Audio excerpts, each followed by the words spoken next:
Ang programang Special Opinion Balita at iba pa ay tumatalakay sa mga isu pang kasalukuyan at napapanahon. Mapapolitika, mapaopinyon, mapakomentaryo at balita, ang programa ito ay patas sa lahat. Walang kinikilingan, walang kinakampihan, at walang pinapanigan ang programa ito. Ang programa ito ay public service sa kahanginan at trabaho lamang.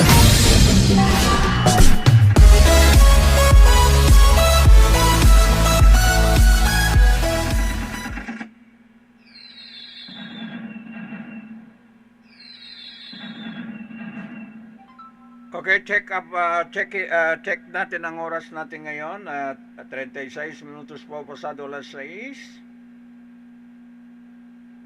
Sorry po. Ulitin natin, no. Kamali ang tingin ko. 36 pasado po alas 7 ang time check natin at 13 po ng October 2024. Okay, gabi po ng Sunday, no. Okay, parang special report ito. Meron daw sumabog po. Okay, sumabog po sa Cotabato City, no? Okay, sa harap mismo po ng MOH. Okay, Ministry of Ministry po ng of Health. Okay, sa Cotabato City, no? Compound ba ito? Okay, balita po ni John Unson. Basahin po natin ang nangyari dito sa Cotabato, no? Okay, special case na balita, mga kababayan. Bakit po pinasabugan ng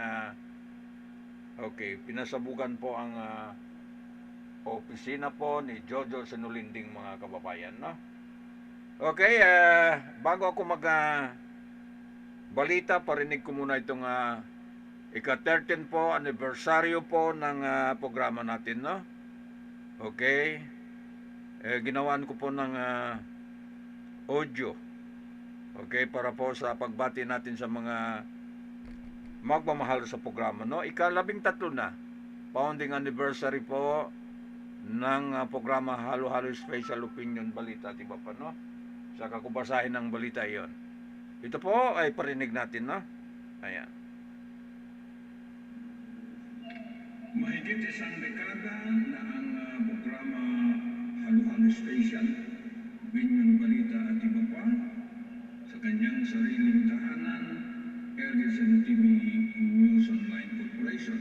Lahat sa ika-13 founding anniversary po ng programa na ito, magmula sa October 16, 2024 at patuloy pa sa patas na pagbabalita at sa serbisyo publiko para sa bayan. So yan po ang bati niya para sa inyo lahat. Yung magmamahal sa programa. Mamaya parinig na rin natin, no? Okay. So puntahan na natin po itong balita po. Okay, sa opisina po ni Jojo Sinulinding, no? Ayan. Sige. Ang programang Special Opinion Balita at iba pa ay tumatalakay sa mga isu pang kasalukuyan at napapanahon. Mapapolitika, mapaopinyon, mapakomentaryo, public service sa kahanginan at trabaho lamang.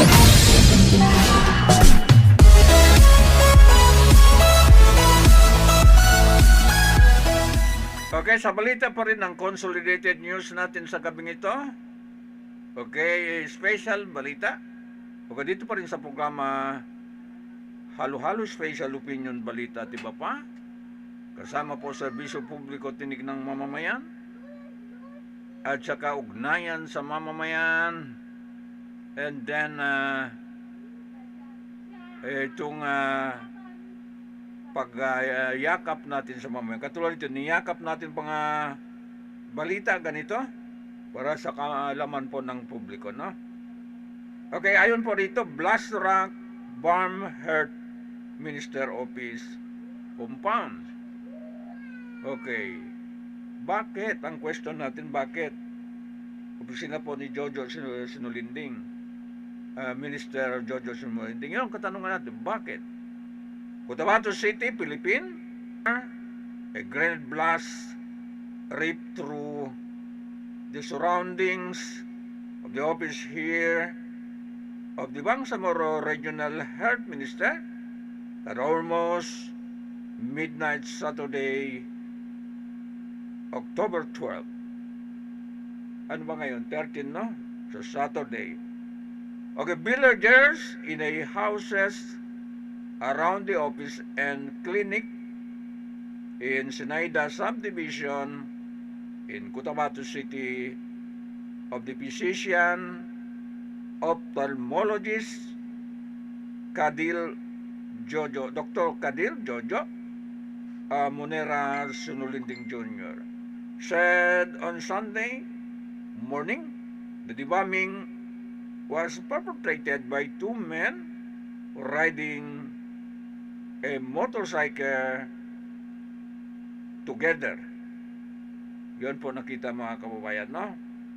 Official of the police, regional office, Bangsamoro Autonomous Region in Muslim Mindanao, the Army's 6th Infantry Division, and the Navy's 5th Marine Battalion, which are cooperating in maintaining law and order in Cotabato City, separately told reporters on Sunday that the grenade attack was possibly only meant to scare Dr. Jojo Sinulinding, no?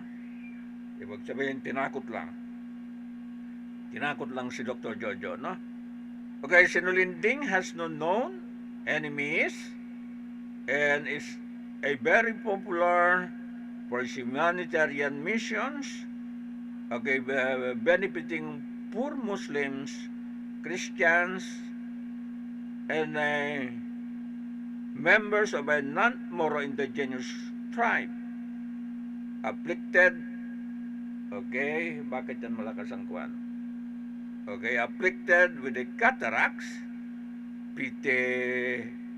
pterygium, tama ba ko? Pterygium, and other eye problem. Police bomb expert and an ordnance disposal team from the 5th Marine Battalion, okay, whose headquarters is just block away from the blast scene, recovered a fragments of what could either be an M61 or MK2 fragmentation grenades that went off the ground about 3 meters away from the entrance of the office and clinic of Dr. Sinulinding.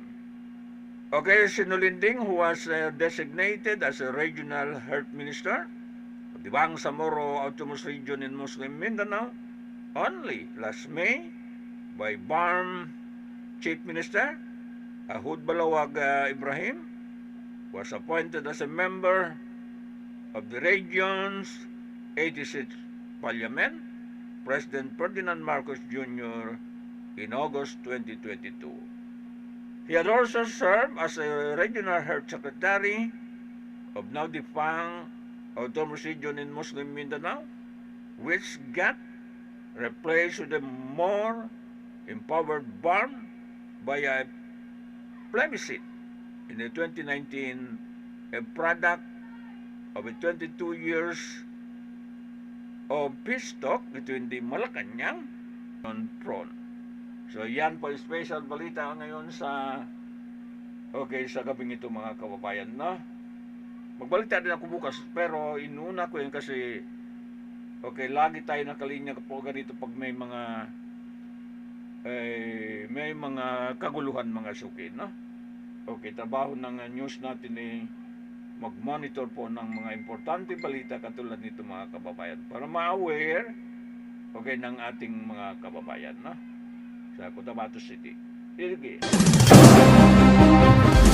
Ang Buhol Special Opinion Balita at iba pa ay tumatalakay sa mga isu pang kasalukuyan at napapanahon.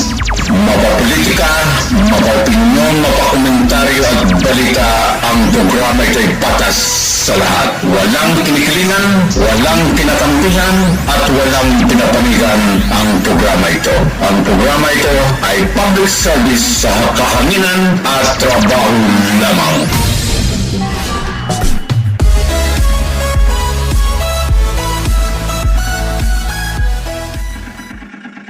Female voice, male voice, lolly voice, monster voice. Okay.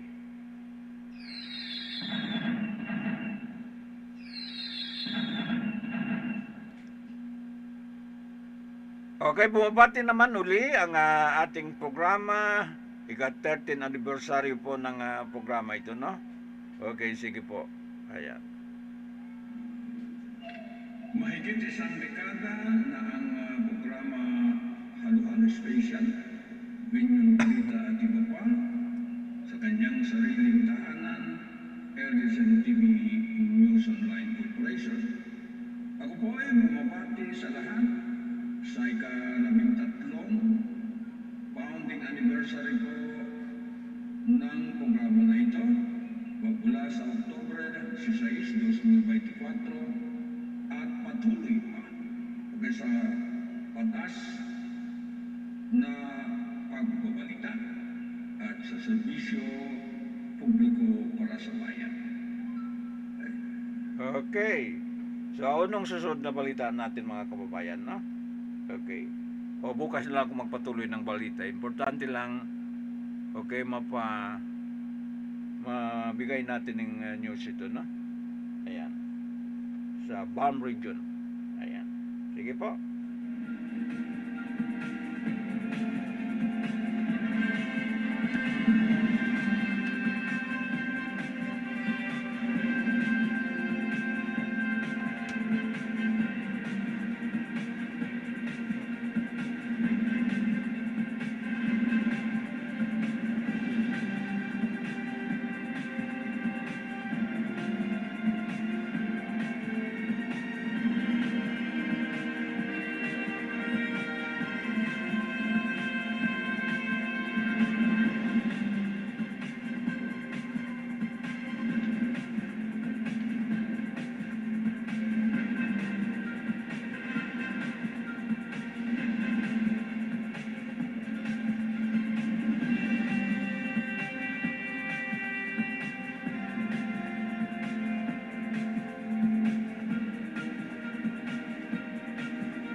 Okay, magbalita ako hangin para naman mabawasan ko ang programa ko bukas, no? Ayan.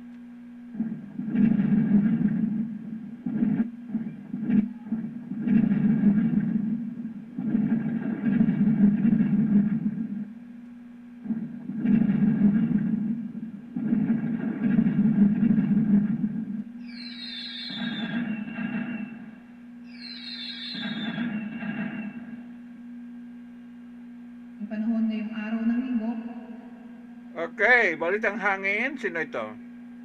Okay, si Veronica Siton.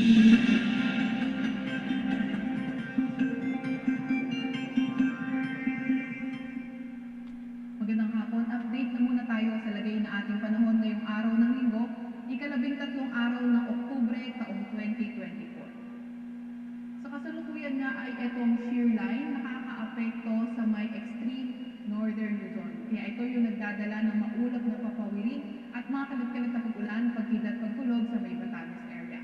Samantalang itong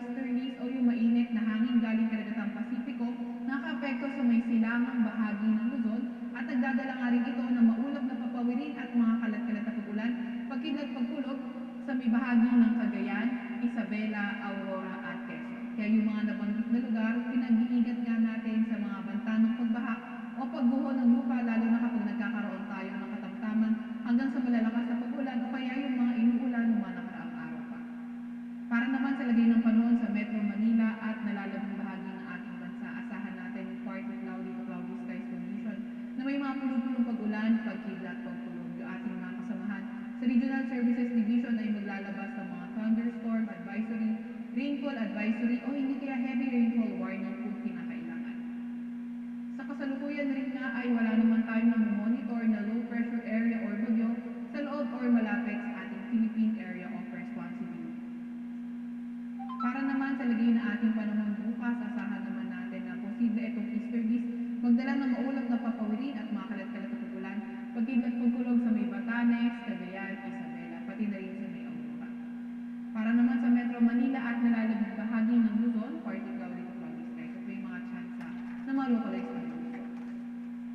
Agwat ng temperatura bukas, asahan natin sa Metro Manila, Lawag at Legazpi, 24 to 32 degrees Celsius. 17 to 24 degrees Celsius sa may Baguio at 24 to 30 degrees Celsius sa may Tibra. 22 to 30 degrees Celsius naman sa may Tagaytay.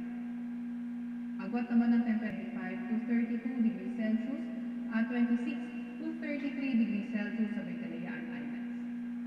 Para naman sa lagay ng panahon bukas, Visayas at Mindanao, inaasahan natin patuloy pa nga rin yung fair weather conditions kung saan may mga chance nga lang tayo ng mga localized thunderstorms. Agwat ang temperatura bukas sa may Davao at Iloilo, 25 to 33 degrees Celsius. 26 to 32 degrees Celsius sa may Tacloban at 25 to 32 degrees Celsius sa may Cebu. Sa may Zamboanga naman ay 24 to 33 degrees Celsius at 24 to 32 degrees Celsius sa may Cagayan de Oro. Wala pa rin tayong nakataas na game warning sa kahit na anong baybayin ng ating bansa. Para naman sa 3-day weather outlook ng mga pangunahing sagad natin, inaasahan natin Metro Manila, Baguio at Legazpi, pati na rin sa malaking bahagi ng Luzon area, magiging maganda na yung panahon kung sa may mga chance lang ng mga localized thunderstorms. Pinakamataas na temperatura sa Metro Manila ay aabot ng 32 degrees Celsius, 17 to 24 degrees Celsius sa may Baguio at 24 to 32 degrees Celsius sa may Legazpi. Pagdating naman sa mga pangunahing syudad sa may Visayas area, sa Metro Cebu, Iloilo City at Tacloban City, pati na nga rin sa malaking bahagi ng Visayas, wala naman tayong nakikitang weather system na magdadala ng pangmalawakang pag-ulan o pangmalawakang mga tuloy-tuloy na mga pag-ulan, kaya asahan naman natin patuloy pa rin yung fair weather conditions kung saan may mga chance lamang ng mga localized thunderstorms. Pinakamataas sa temperatura sa Metro Cebu ay 32 degrees Celsius, 24 to 33 degrees Celsius sa may Iloilo City at 25 to 32 degrees Celsius sa may Tacloban City.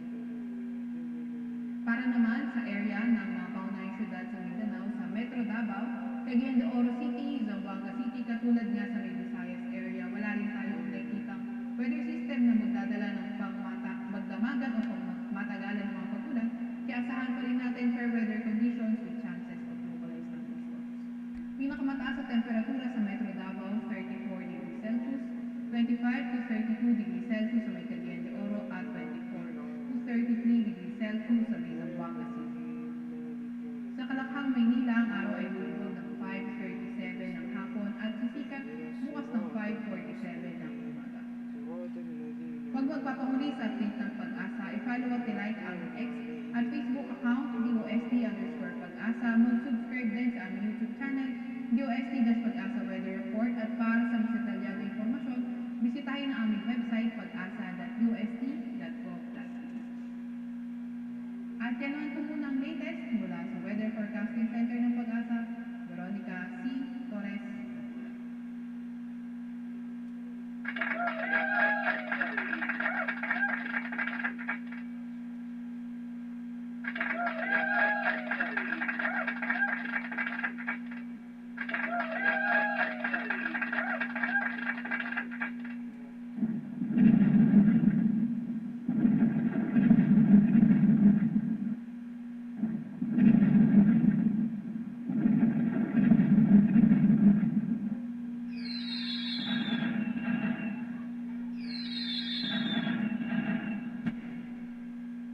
Okay, kahit kalahati lang, no, itong bago naman na binanatan po ng IDF, Internal Defense Forces mo ng Israel, ang mga peacekeeping force po sa Lebanon. Ayan. Sige. Good evening. Another UN peacekeeper has been shot and injured in southern Lebanon, the fifth member of the multinational force to be wounded in recent days. US Defense Secretary Lloyd Austin, the latest to express concern, saying the Israeli military operation in Lebanon should urgently give way to diplomacy. The IDF says its attack in Lebanon are targeting the armed group Hezbollah, designated as a terrorist organisation by countries including Australia. A southern market in flames. Social media awash with pictures of Navatia, around 12 kilometers north of the Israeli border, the latest Israeli airstrike, according to the official Lebanese news agency. Israel's army last week told residents to evacuate. Lebanon's health ministry reported 8 wounded here. But much further north, Deir Bila was struck for the first time since Israel intensified its assault nearly a fortnight ago. At least 15 people were killed, Lebanon's health ministry says, in areas like Deir Bila, not considered a Hezbollah stronghold. Israel's military has now ordered the evacuation of 23 southern Lebanese villages to areas north of the Awali River. Peacekeeping mission at Nakura should also move to safer areas north of its current base. It follows a chorus of global condemnation of Israel over injuries to UN peacekeepers stationed in southern Lebanon. At Nakura, UNIFIL says the fifth peacekeeper hurt in recent days is stable in hospital after being hit by a gunshot yesterday amid what UNIFIL called ongoing military activity nearby. This time saying it doesn't know the origin of the fire, having on Thursday accused Israel of a deliberate attack on a watchtower. 40 nations that contribute to UNIFIL in Lebanon have issued a joint statement strongly condemning recent attacks on peacekeepers. US Defense Secretary Lloyd Austin, in a call with his Israeli counterpart Yoav Gallant, called for the safety and security of UNIFIL forces and the Lebanese military, urging a pivot from a military to a diplomatic pathway in Lebanon as soon as feasible. Israel's military, meanwhile, has released new evidence of a militant threat to Israel much larger than the October 7th attacks. Plans by Hamas for September 11th style attacks, according to IDF intercepts of Hamas meetings obtained by the Washington Post and New York Times, including a plot to blow up some of Israel's tallest skyscrapers. The plan delayed from the original 2022 as Hamas sought support from Iran and Hezbollah. Tonight, more smoke over Beirut's skyline from Israeli airstrikes. After touring the site of one that hit central Beirut earlier this week, killing 22 people, the Iranian parliament's speaker reaffirmed Iran's commitment to supporting Lebanon. The Iranian people are prepared to send aid under Lebanese government supervision if the government sets up an air corridor for Beirut. Tonight, a day after the IDF said another 110 or so rockets were fired from Lebanon, Israel's military intercepted a suspicious aerial target crossing from Lebanon into Israeli territory around the coastal area of Nahariya. Earlier, northern Israeli towns were declared closed military zones. Maina Saram-Hyde, SBS World News. At least 29 Palestinians have been killed in the latest Israeli airstrikes in Gaza, according to local medics. The IDF has issued fresh evacuation orders for Palestinians still living in northern Gaza as Israeli forces step up its campaign in the Jabalia area. The UN's World Food Programme says critical aid lifelines to the north have been cut off and that only 4% of the food needed to sustain people in Gaza has been delivered this month. Clutching the few possessions they have left, on 2 wheels or 4, on foot or by donkey cart, Palestinians flee northern Gaza, obeying the latest orders from the Israeli military.